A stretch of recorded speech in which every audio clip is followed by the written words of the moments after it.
So what was the theme you were trying to explore through these stories? Was there a connectivity that you wanted to express? I'm not sure. I mean, I wrote these stories over 20 years, and the thing that strikes me is how similar the stories are. You know, the same stuff that I worried about when I was 19 is the same stuff that I worry about now. I might be a slightly better writer, but I don't have any more answers than I did when I was 19. And that takes me aback. In some ways, I do have to say that, when we say a life of adventure and delight, it's ironic to some extent, because the guy is a nut, this person who's in it. But, there are people who love their misery. There are people who go into a ditch and begin decorating their ditch. And this guy might be one of them. Well, it starts with him being arrested for soliciting a prostitute. And then it seems like he turns things around and he's going to have a meaningful relationship. But he can't quite work that out either. And that's a theme that runs through the book. It's either the relationship's going awry, either it's an arranged marriage that's not working, or even people who are able to find their own relationships seem to find the wrong relationships. And that seems like a theme you wanted to hit several times. I think that I grew up in a family where there was a lot of drama. And I grew up in a family where I, as a child, was very lonely. And so I was always looking to make friendships or have relationships. I remember as a child, this relative visited. And I was so unhappy that during the week he was there, all I did was follow him around back and forth, And so for me, these relationships are the most important thing. But the reality is that no relationship will rescue you from your own deep unhappiness. That you sort of have to do on your own. And many of these characters are looking for relationships to act as a bridge into a different life the people that they form relationships are oftentimes not appropriate, but two, the relationship is not going to lead you anywhere because you're always, wherever you go, there you are. Yeah, I mean, and these people are often trying to change their lives, not just through relationships, but the book is about split between stories that take place in India and stories that take place in America involving Indians that have emigrated to America, come to America.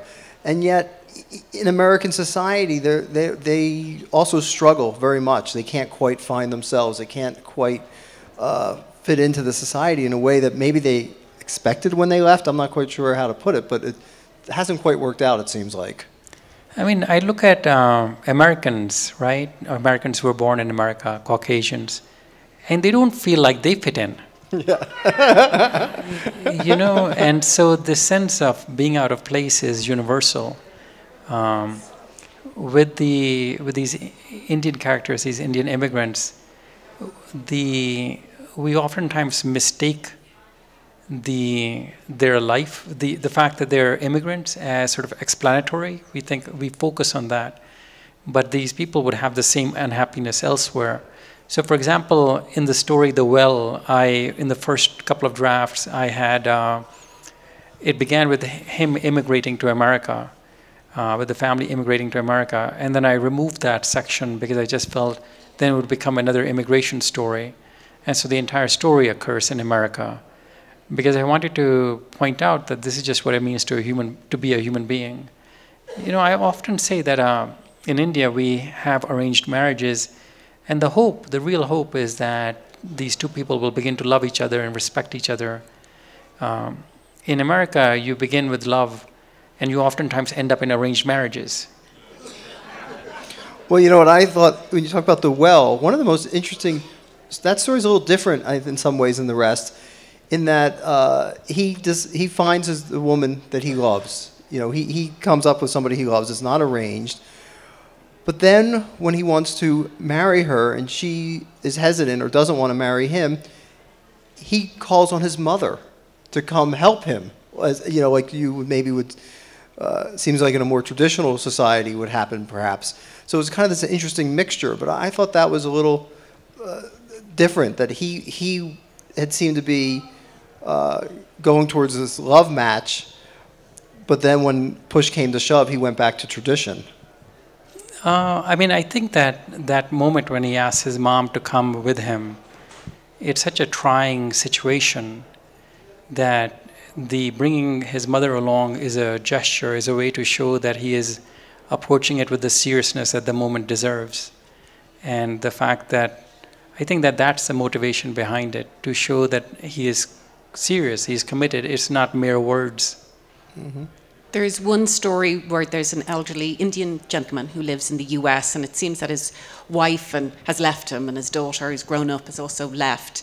And he engages in a relationship, or at least tries to have a relationship with an American neighbour. And he seems so bereft of the tools to have a genuine relationship. He turns to women's magazines, Cosmopolitan and Mademoiselle. This is what a woman wants in a relationship, and it nearly uses them as a handbook to have interactions with this woman. But the interesting thing about that is that it actually does work. I got some hints for my wife, you know. Yes. I mean, it's funny, like the most obvious things, we need somebody to tell us, right? Like we need somebody to say, hey, in a relationship, tell the truth all the time. You know, in a relationship, tell people what you're afraid of, tell them what makes you happy. You know, whereas the default, when you're very scared, as this person is to just become whatever the other person needs, so they won't leave you. And I mean, that's sort of, for him, that's a big thing. And that also, in that relationship, the relationship has problems, but the fact that he becomes a better human being through trying to be a better person with this woman. You know, Proust said that most men become men through the women they love. Yeah, I mean, in that story, he's an interesting character because he's been left. You know, a lot of these characters are eternally trapped in a relationship, it seems like. But his wife left, which is in a weird way freed him. He doesn't feel like he's freed until he starts having a relationship with his neighbor. But he doesn't drink at all. And so many of these characters drink. And he said a line that I thought was very interesting, that he felt like to drink was to be American, and he wasn't quite Americanized. But drinking goes across all different cultures in these stories. And it seems like a major coping mechanism for many of these characters is to rely on alcohol. Many of these characters, I mean, alcohol means different things in different situations. So, for example, there was in one of the stories, in a story called "A Heart is Such a Heavy Thing," there's a guy who gets very drunk, but partially he gets very drunk because alcohol is expensive, and so he wants to consume as much of it as possible. Like, it isn't that he really wants the booze, but hey, it's free, let me get drunk. And so the motivation there is slightly different from what it would be elsewhere. But yes, certainly. There's one very stark story where alcoholism is right there. There's a mother, this is the Indian family in the US, and she just starts drinking more and more, and the child notices it when she stops drinking just at parties and then at dinner, but then it gets earlier in the day. And then there's one time where she just almost cheerfully seems to say, I'm going to spend a weekend in bed just getting drunk, and gets all her provisions, water, lots of wine, a bucket for whatever bodily functions might ensue. And she almost seems happy with that situation, yet it starts to spiral into this just awful series of events for her and her family. And that seemed the extreme end of the spectrum of the drinking. You know, in that story, it originally began with the father being the drunk. But then I thought, hey, you know, there are too many stories about the man being a drunk. Let's see if we can write a story about a woman being a drunk. At least it'll be interesting. Oftentimes as a writer, you're always thinking, what have you not seen before? So it'll be interesting. She commits herself wholeheartily to this endeavor. I mean, essentially drinks herself to death, although that's not exactly what kills her. I mean, it's funny, like alcoholics, you meet them and you think, what are you doing? Like, and for them, this is the greatest thing in the world, to be drunk out of their mind all the time. Whereas I think for most human beings, you know, you get drunk and it becomes kind of boring. You know, having the woman be the person who gets drunk allowed to explore something else in that story, and how the family ultimately deals with her, and what woman's rights are, woman's life is like sometimes in India when she has problems or struggles. I wonder if you could talk about that a little bit and that aspect of the story. You know, I'm Indian. I'm of Indian origin, and I love India. You know, my relatives are there, and it matters very much to me that things in India are okay. But there's an enormous misogyny in India. Like, it's really tough to be a woman in India. You know, whatever we might say, you know, that, oh, in the West it's tough being a woman. In India, it's a different intensity. So I met a guy in India who's an alcoholic. He's a member of AA. And I was asking him if there are women who are alcoholics in AA in India. And he said, oh no, we killed them all. And I really was taken aback. And I said, what do you mean? He said, yeah, mostly what happens is that the family kills them. And so the story became about that, or that became the end of the story. There were other hints of misogyny in Indian society in another book. I think it was The Well, where somebody, and it's just really a sentence where I think the female cousins had been forced to have abortions because they were carrying they're first fetuses. Like, I've had that happen with cousins of mine. It always struck me as very sad. You know, the family would want the first child to be a son, and so would force my cousins to get abortions. And you know, I love India, and it's awful to say these things about a country you love and a culture you love. You know, and I mean, on the other hand, you know, it's also a great country. It's a tremendous country, and I adore it. But part of love is sort of seeing somebody clearly. You know, if you can't see somebody clearly, it isn't actual love. Well, maybe this is a good segue into having you read a little bit, because what we're talking about is such heavy topics. You know, we're talking about people really suffering and sometimes in misery, but that's not how you feel when you read these books. His prose is buoyant, it's beautiful. And so we're going to have him read a section about love, about at least trying to fall in love. And this comes from the story The Well, and I'll hand it over to you.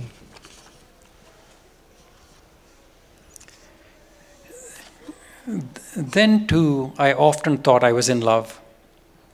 This is when he's in high school, I think junior high and high school. Then too, I often thought I was in love. First, there was a girl named Joanne who was very skinny and had square blonde hair and who worked at a dry cleaner. In high school, there was a pudgy girl with pasty skin named Kathy. Both were quiet and listened intently in class. Both were good at math and hoped to be engineers. Although I spoke to them only a few times, in each case I thought about the girl all day and dreamt of her at night. I would fantasize about living happily together and being good. When I'm married, I thought, I will give my wife a single flower every day. In my fantasy, we were always married, although this idea was vague and to me represented mainly by our living in a house that had a dining table. I went to Rutgers for college. I was fat. I didn't know much about women. My father once told me, Pavan, don't be proud. Marry someone taller than you. My mother laughed with malice. The first well that gives this boy water, he will build his house next to. You talk there, the character, and there's a reference to size and fat, and that's in quite a few of the stories. You talk about the weight or the size of different people. I mean, is that kind of body image, the pressure on women and men, is it the same in India as it is here in the US? You know, in some ways, I mentioned fat because in some places in India, right, in certain socioeconomic groups, to be fat is fantastic. There's one character with spars to it, and he thinks this is going to be a mark of success. Like, it's to be fat. Like, I know that you know, that I've been complimented by somebody saying, "Oh, you come from a family that eats." You know, and so it doesn't, being your body shape is present and meaningful, but what that meaning is varies quite a bit. So it might mean something really fantastic, that you're prosperous, that you're part of the elite. It might also mean that you're corrupt, because the way you get all the money to buy all these calories is through corruption. It might mean that you're just a fat guy, you know. But it signals in a much clearer, it is more meaningful, I think, in India to be fat than it is here. Like if you meet a fat child in India, you can almost always say, oh, this child must be from a particular socioeconomic group. Is that changing with more Western media being, you know, broadcast and people being exposed to other ways of thinking? Is it changing? You know, when we talk about India, oftentimes what we're talking about is the 2% of the population that has some exposure to English, right? So for 98% of the country, the change has not happened that much. You know, so we have, you know, the Times of India or any of the big English language newspapers, they have massive circulations, you know, millions and millions of people. But they're nothing compared to the Hindi or regional language newspapers, which are 30 million, a circulation of 30 million or 40 million. And so to comment as to what is the effect of Western media images on India, it has some impact, but not as much as one would think. I found it interesting, talking about media and big overarching things here. I found it interesting how localized religion was. That there's a temple on the street, or there's a little place where you pray right on your own lane. That came in on several stories too, that there was a real localized sense of religion rather than necessarily a big overarching thing. Yeah, you don't have to go far to find a temple. And like in the alleyway where my mother's family lives, you have a temple, like a formal temple in the lane, and then there'll be a little thing to pray at before you exit the lane. You know, so that when you leave, if you've forgotten to go into the temple, you can do a quick prayer. And it's localized not merely in that sense of temples or places to pray, but it's localized in the way that belief is manifested. So, for example, you will in Delhi, in the old fort, there's a particular wall where Muslims will come and pray, and they'll pour milk on this wall the same way that Hindus might, and they'll come and pray if they want children, and then Hindus now go and pray there as well, and so it's localized not just in that, oh, there's these places near you, but it's localized in terms of what are the rituals that follow. So, for example, there's a tree in a village where you'll go and drive a nail into it and tie a thread, you know, to ask for a wish. And so it's very particular.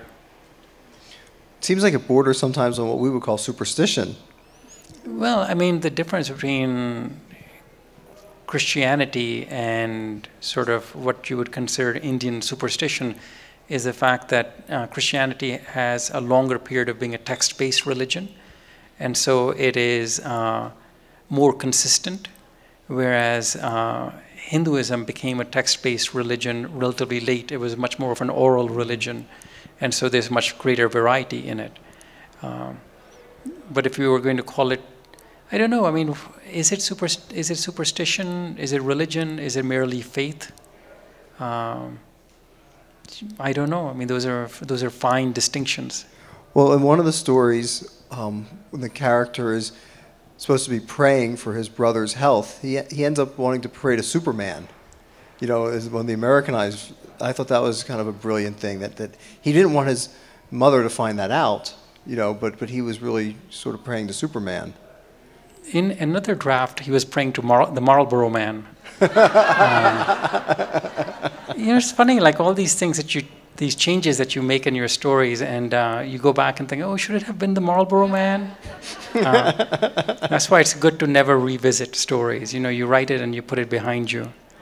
Well, that's interesting because I wanted to ask you, Your Family Life was your previous novel that came out maybe 3 years ago. Mm-hmm. It's a brilliant novel. And the story I'm referring to is actually the same characters, and it's somewhat of an excerpt of that, but it's told in the third person, where Family Life is told in the first person. I wondered if you could address the difference between telling it as a novel, telling that story as a story, and how that came about that you have two different ways that you're kind of telling that same story.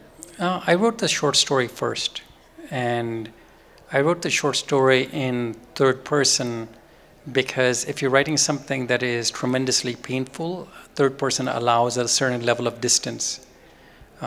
Whereas in first person, the I that is suffering, it begins to feel repetitive and a bit dull. You know, like if you meet some guy who's, his wife is dying of cancer, his mother has Alzheimer's, he has diabetes. At some point, you begin to think, you see the person, you want to run away, right? But if you put it in third person, it's somebody else telling a story. There's a distance which is helpful. We become much more tolerant of that. The third person consumes plot at a slightly different rate than first person. So first person, for example, is, in fiction, plot is, what is at stake is always character. It is the person that is responding that is at stake.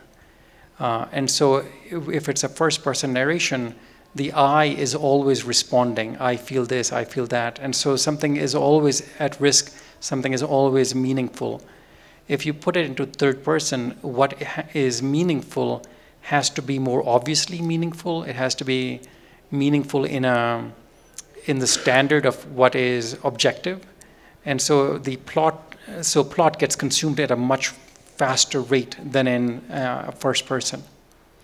So then if you wrote the story first, then you decided to explore it again more fully, maybe as a novel, and you did move it into the first person. Why did you just make that decision? And I made that decision because I didn't have as much plot in the novel. And so to allow the absence of plot, to manage the absence of plot, I put it into first person. In the story, You Are Happy, originally the first 4 or 5 drafts were in first person, but it wasn't working because there's a certain level of alienation that is needed for that story to work. And it doesn't seem natural in first person, so I switched it to third person, which only took like an hour and a half. And then suddenly the story was working. That's the story where the woman climbs into bed with all the alcohol. Yes, and begins drinking. Yeah. You spoke at the beginning of the forum about your feeling of loneliness when you were a child and the kind of self-awareness, I suppose, you had there. I was struck by how little self-awareness many of the characters had, or maybe they just didn't want to go, dip a toe in that water because there was so much complexity of the emotions underneath this kind of veneer. And it's a beautifully written narrative, but you can sense all of this complex emotions that are behind all of that. I would argue slightly differently. That is, that they have self-awareness. They have very little self-control. Like in Cosmopolitan, in the first story, the narrator, this old guy who's hooked up with his neighbor, and keeps hoping that she won't leave him.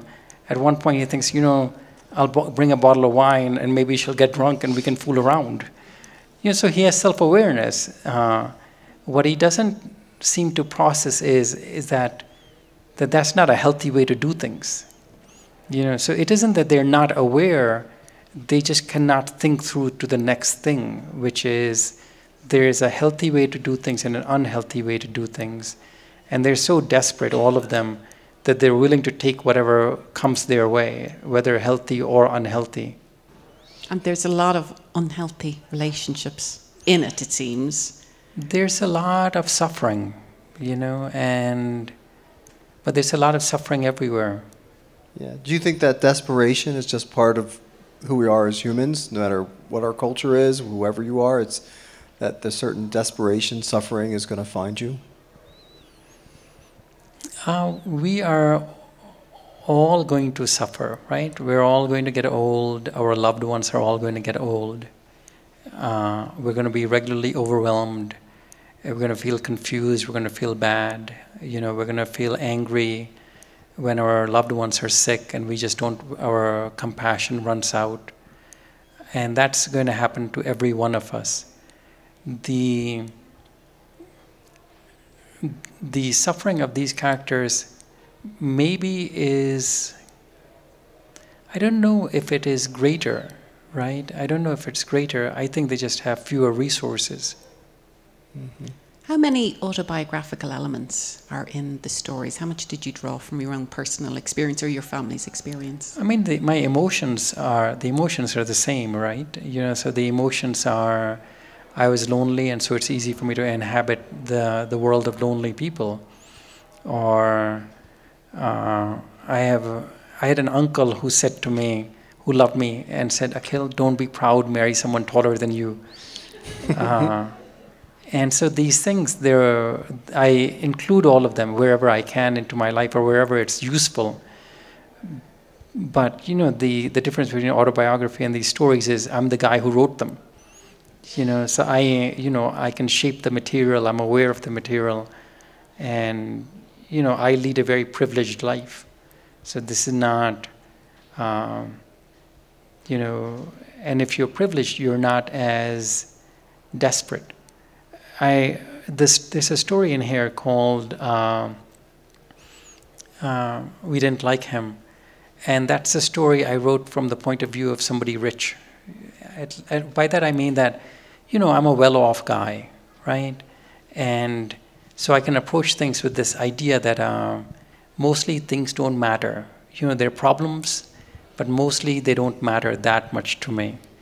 And so this is a story where somebody is not desperate.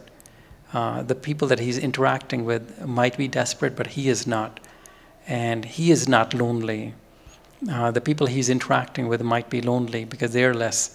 And so that I found to be a very different story. That's one of my favorites in the book. I feel like a lot of different things are happening there.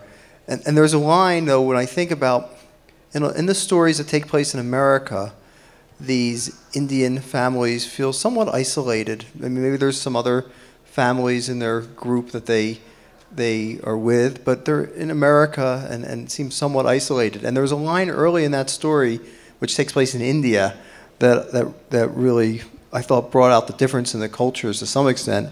And he's talking about this other character, Manchu, and he says, "He was my father's sister's husband's sister's son."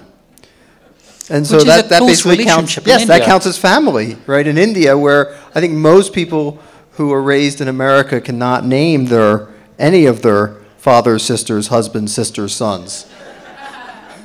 I'll tell you a detail, right, which will show you how different life in India is or was than it is in America. When I was a child, when school would start up again, right, and so there would be an assembly where the principal welcomed us back, and always he would name the 2 or 3 children who had died over the summer, some diphtheria or malaria, and because, you know, life, that happens, you know, people die much more in India than they die in the West, even the children of middle-class people. And I remember that every one of us, all of us kids, you know, in that first week or so, we would walk and talk in our sleep, we would wet our beds, and our parents would think that this was because we were scared of going back to school, but it was really because we just learned that kids that we knew had died. And I remember coming to America, and when the school started, when you had the assembly, the principal didn't begin it by talking about who was dead. You know, so it's a different world. One of the themes that seems to run across several of the stories is smell, and characters being very aware of smell and odor, particularly as it pertains to them, whether they're washing because they want to get rid of this smell, whether they're, you know, cleaning up after having a meal because they don't want the smell to linger and people to think, oh, those are those Indians with their stinky food. Was that a conscious thing? Because I noticed that throughout some of the stories. I mean, it's a conscious thing. So, I mean, it occurs with like there's a woman who's talking about sort of, her husband coming, and she's been apart from him for a couple of weeks, and so she bathes very carefully. And this sense of how to be appealing to somebody else, that pressure, I think everybody experiences. And with the, when you are, and then the other, the food one, where there are these graduate students and they're eating their lunches, and they're very conscious of, they want to make sure that whatever room they eat in, they're not going to feel, they're not going to leave an odor. That desire to not create any more differences than already exist. To be a brown person, to have an accent already marks you as different.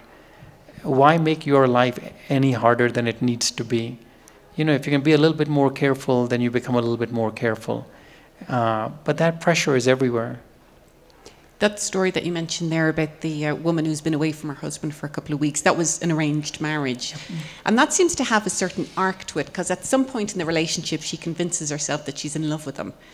Prior to that, it seemed like, oh, I guess I'm in love with him. And then she's all concerned that he's going to love her back. And there seemed to be an arc to the love as part of an arranged marriage. I mean, how, as a culture, does arranged marriage deal with that notion of love? Or is love not even considered when marriages are arranged? Love, it's very important. I think everybody realizes that affection is very important inside a relationship, and respect is very important inside a relationship. And there is this belief, that people of good faith, of good heart, when they're together, after a little while, they'll begin to feel respect and they're going to begin to feel affection. The reality, however, oftentimes is that people are mismatched. It's so hard for us to live with ourselves. Imagine how hard it is to live with somebody else. And in that relationship, in that story, if you sing like that for me, the wife, if she had married somebody else, maybe she would have been perfectly suitable. If he had married somebody else, he would have been perfectly suitable for that woman. And it's just sort of, people get mismatched. It isn't possible to say that, hey, if you're a good person, you'll necessarily be able to have a loving relationship with whoever you end up with. That's just not reality. And at the end of that story, she has convinced herself that she is in love with her husband and she really wants him to love her back. He makes a statement about how he almost had to settle for her because he had wanted, I think he said, a woman with at least an MA, and he had to settle for her. And we don't hear from her perspective, but I think her face is she's just horrified by this realization that I guess she was, he settled for her. We want to be not merely tolerated, but adored. And,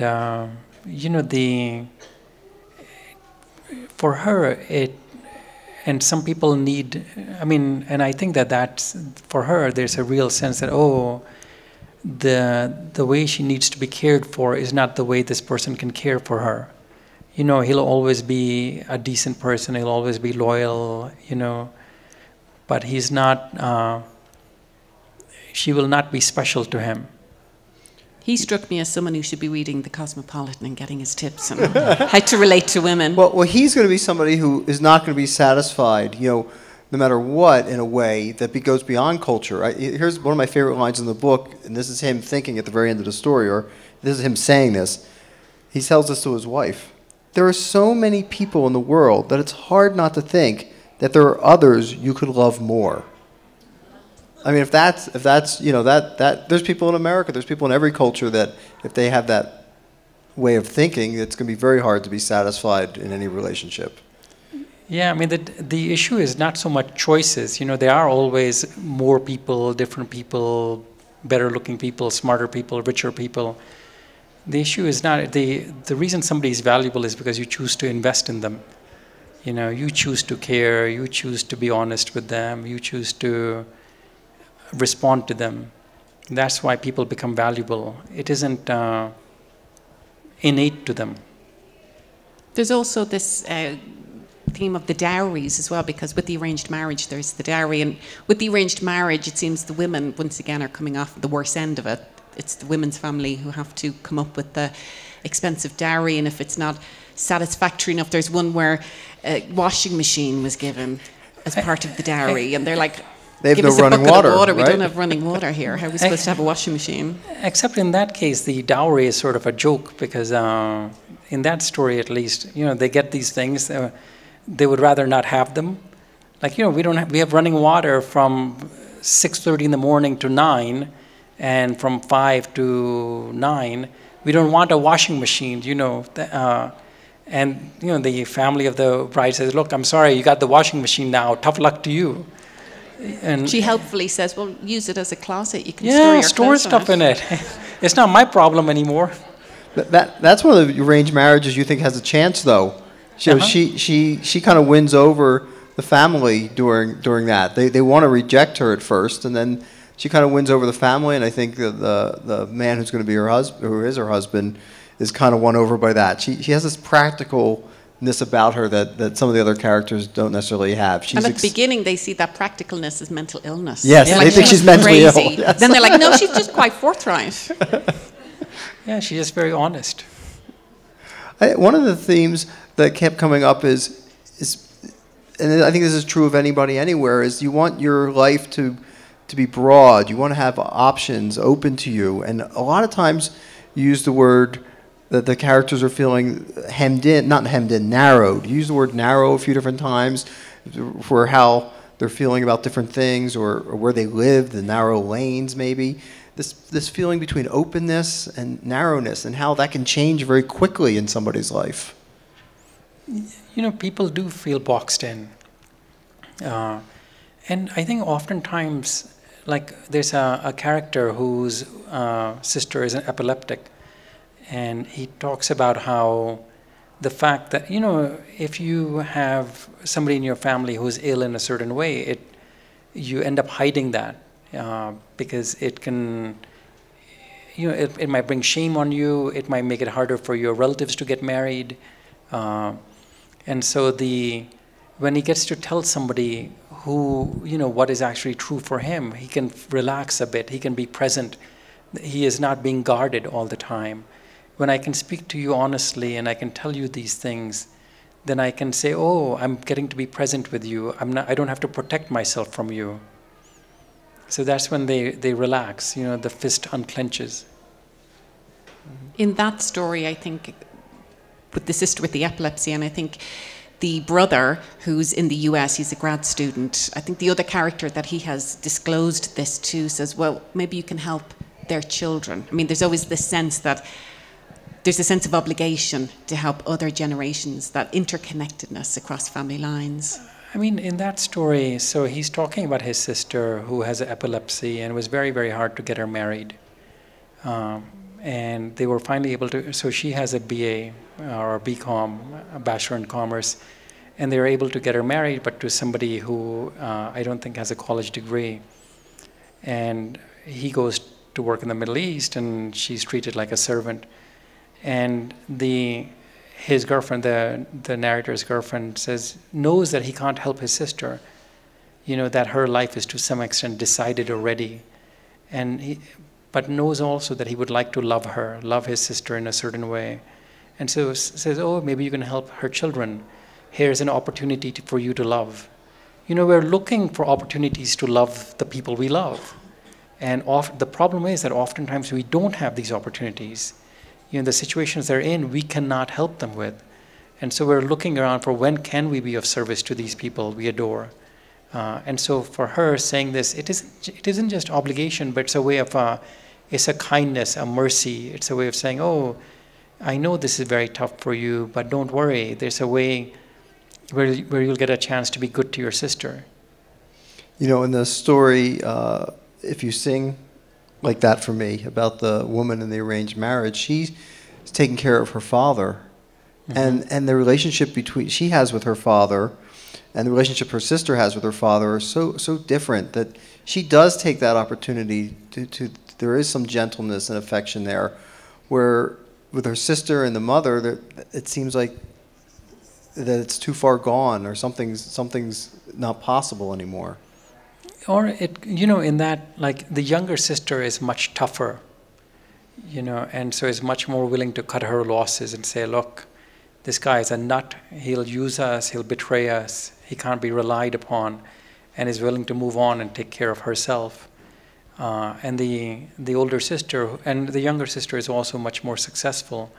And the older sister, who is, is not as successful, maybe is more sensitive, feels an obligation to take care of people. And who is the wiser person in that situation? I can't tell.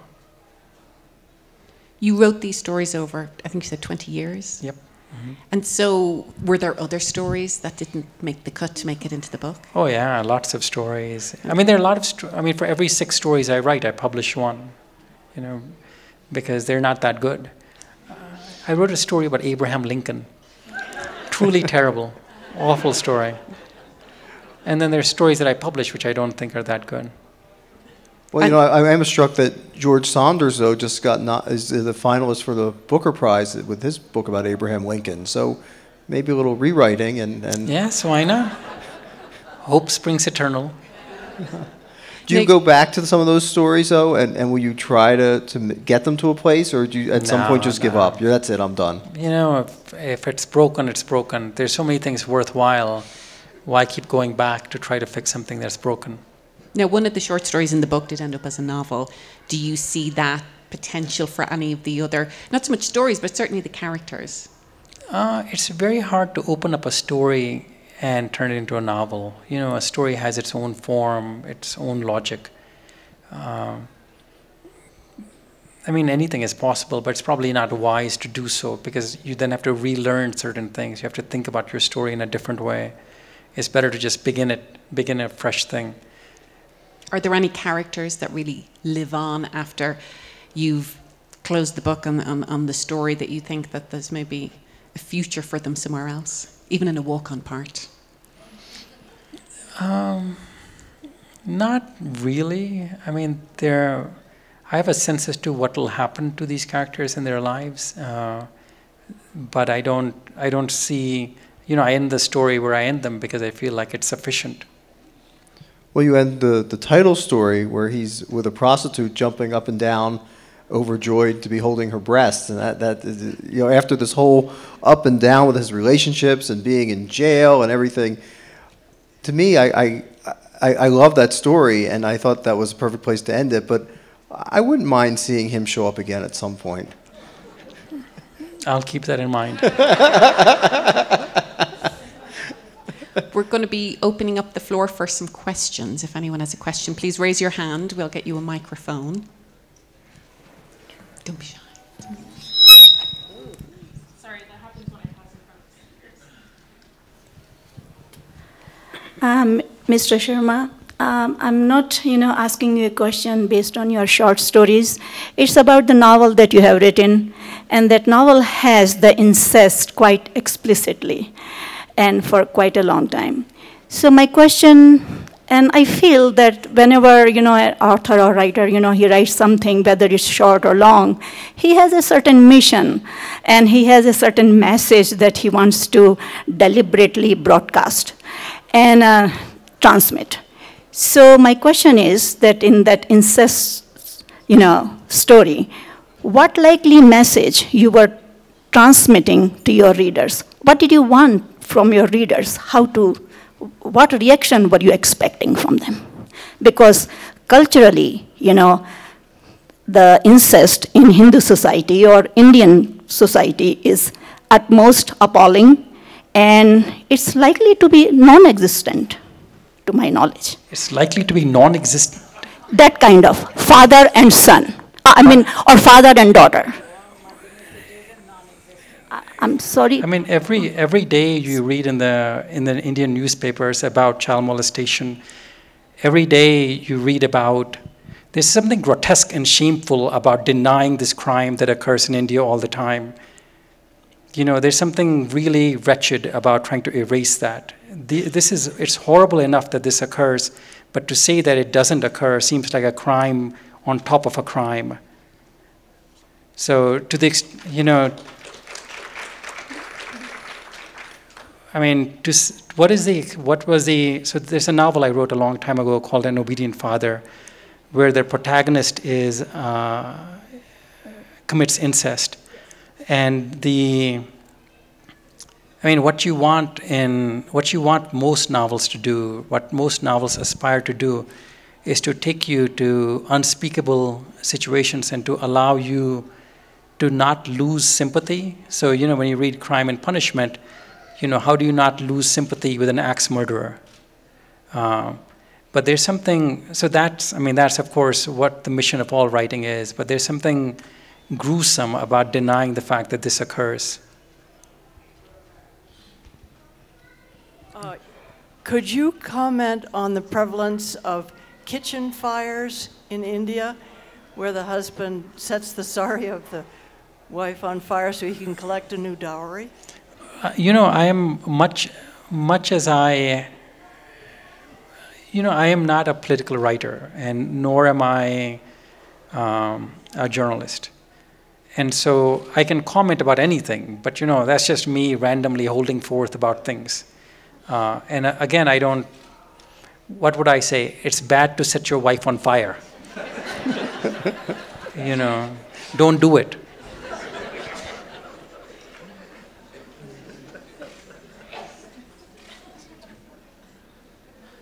Any more questions? Okay, hold on. I'm going to run over really quick.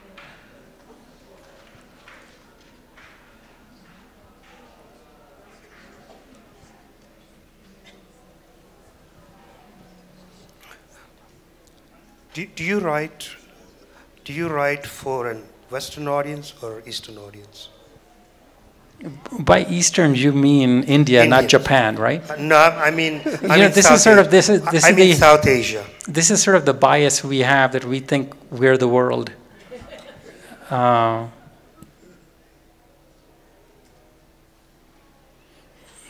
write, I think, for a Western audience, for an English reading audience. When I read writers writing in India in English, there's much less physical description than there is in what I write, because the need to describe isn't as pressing, right? Why would I need to describe an auto rickshaw to somebody in India? Or why would I need to describe the dogs barking, the street dogs barking in the middle of the night? Because the Indian audience would already know. So in that sense, I write for a Western audience. It's important to realize, though, that when people write, right, they're not actually writing. When I write, like a boy walks into a room, right? There is no boy and there is no room. Fiction is just a construct. And what is it that you're trying to generate? What are the emotions that you're trying to generate? All of the machinery of fiction is a way to create emotion inside a reader and have that emotion run from one place to another. And so almost everything else that we talk about when we talk about all of the other stuff is just machinery. The thing that is important is the emotion that you're generating inside your reader, and you generate it through creating empathy largely. Sir? I can repeat your question. Yeah. We have a question here, sorry. Oh, sorry. Oh. So is it easier to write a story that has elements taken from your life or your experiences, like first-hand or maybe second-hand, than it is easier than to write a story where the elements are mostly foreign, like you have not really experienced them in a first-hand way. You have heard about things, you have done your research, you have been to that place a little bit. So I'm not a 58-year-old child molester, right? But nor do I work for the Delhi Municipal Physical Education Department, but I wrote a novel about it. I am not 56-year-old guy who works for AT&T and has taken early retirement, but I wrote about it. I am not a woman who had an arranged marriage, and yet I wrote about it.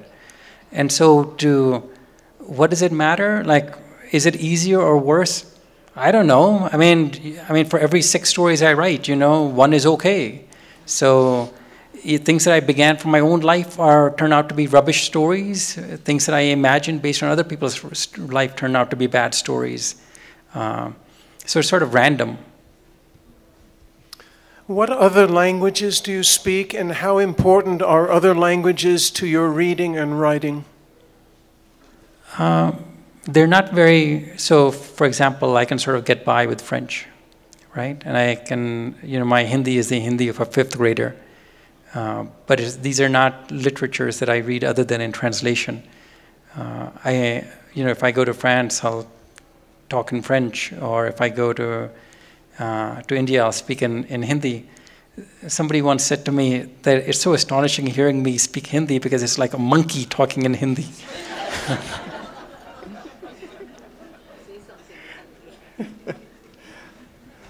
Maeve, you had a question earlier about Ireland and India and your similarities you see. I've always loved Indian writers since I really started getting into fiction as a teenager, and from Ruth Pariyapvala, Vikram Seth, Arundhati Roy. I mean, I've always loved it, and I've always seen parallels between Irish writers and Indian writers. And far too simplistic to say it's a post-colonial shared experience, but I think it's more the repression that society puts on people, and the fact that you have this veneer over your emotions that I think we talked a little bit about your characters. When the Indian Constitution was being written, one of the models was the Irish Constitution. So I can certainly see repression playing a role. I mean, certainly it plays a role in Ireland. And the alcohol as a self-medication tool. But everybody says, oh, you meet Russians and say, oh yeah, we're always sort of drunk, so it seems like such a common problem. It would be rare to meet somebody who says, no, alcohol is not a problem here. Well, it's a problem everywhere. Here, though, we can self-medicate now with marijuana, so we will have some different literature coming out, based on being stoned instead of drunk. What are you working on right now? Oh, I'm sorry, we have another question. Do you think one has to be miserable and depressive and unhappy to be a good writer? Can happy people be good writers? I think mentally healthy people tend to be better writers. Writing a book takes such a long time, and so it requires a certain stamina, and stamina requires, to some extent, sanity. And sanity means sort of being of good cheer, a lot of the time. Like, what a privileged life we all lead. We're sitting here, we're with people who care about the same things that we care about. We're surrounded by books. It's a beautiful day. And all of that is sort of necessary to go forth. And having a healthy attitude allows you to move forward in life. And so allows you to then keep going forward with the book.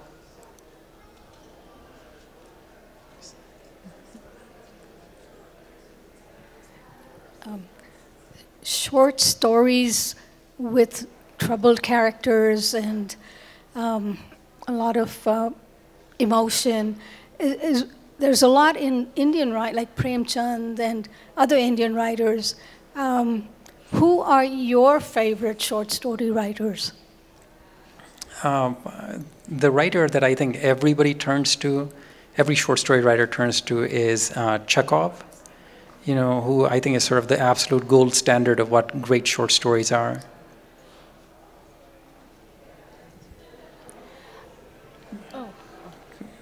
Okay. I wrote a collection of short stories, and one of the questions I was always asked in many of the sessions was, what do you read when you write, and how does that affect you? So I'm going to ask the same question of you. I mean, I read all the time, but you know, I've been writing long enough that when I begin writing, I'm a different person. So it's not, you know, if I eat pasta, that doesn't mean I become a linguine. You know, same thing. You touched on this a little bit earlier, but I was wondering if you could share a little more about the process, the difference between the process of writing a short story versus writing a novel, or maybe just a little bit about your writing process, or which you prefer writing, if you have a preference. I would much rather write short stories because they're shorter. You know, and so you don't, there's also this sense that with a novel, you can spend 2 years writing something and then you realize it's no good. You know, that's oftentimes the problem. There's similar experiences you're trying to generate, which is you want to be interesting all the way through, and it's harder to be interesting for a long time. Like, I can have a nice conversation with somebody in an elevator, but, you know, if I were stuck with them for 3 or 4 days, you know, it might not be as much fun. And so that's, the architecture of a novel has to be much stronger. There have to be many more things. The variety of pacing. To some extent, a short story can ride just on the voice. You can't get away with that. It's hard to get away with that in a novel. Do you feel you can take more chances on stories? I mean, that you can maybe do things that are quite a bit different than maybe you would attempt in a novel because of the brevity, or because, you know, the format allows you maybe to get into something for 15 pages and be done with it? I mean, you certainly can take a lot more chances because you're not stuck with it. You know, like my Lincoln story. You know, if I tried writing that as a novel, I would have felt really bad. There's also sort of things that you're willing to do, like in A Life of Adventure and Delight, there are 2 or 3 moments when you shift into the point of view of the girlfriend. And that's not something I would have done in a novel, because over a long period, it would have to occur much more consistently. It would have to become much more part of the architecture of the novel. But then again, you know, the interesting thing is that as you get older, you just become much more willing to just do random things. You know, so for example, in Henry James, What Maisie Knew, periodically he wanders into first person. And so as you become older, you just become much more willing to just say, hey, is this interesting? Okay, then I'll do it. So that's, I don't think there's a clear answer, but I do feel I feel much bolder when I'm writing a short story. One more question, I think. I was just curious, can you talk a little bit about you know, when you got into writing, what made you start writing short stories, and you know, what it was like to write your very first story, kind of realizing that, oh, I can do this, or something like that? So when I was a little kid in India, right, this is in the 70s, paper had a certain element of glamour to it. Like we would take slates to school, you know, and by the end of the day, the chalk in our pocket would turn to powder. And we would, when we had newspapers, we would cut the edges of the newspaper, the empty spaces, and use that to write notes. And so paper always had an element of glamour. The only time there was sort of a glut of paper was around Diwali, when everybody would get calendars. And so I assumed that books belonged to the world of the wealthy. And so I thought, wouldn't it be cool to belong to that world? You know, and so that was really why it felt very glamorous to me to be a reader and then to try to be a writer. And I started writing early on largely to get attention. You know, that's why I did it, you know.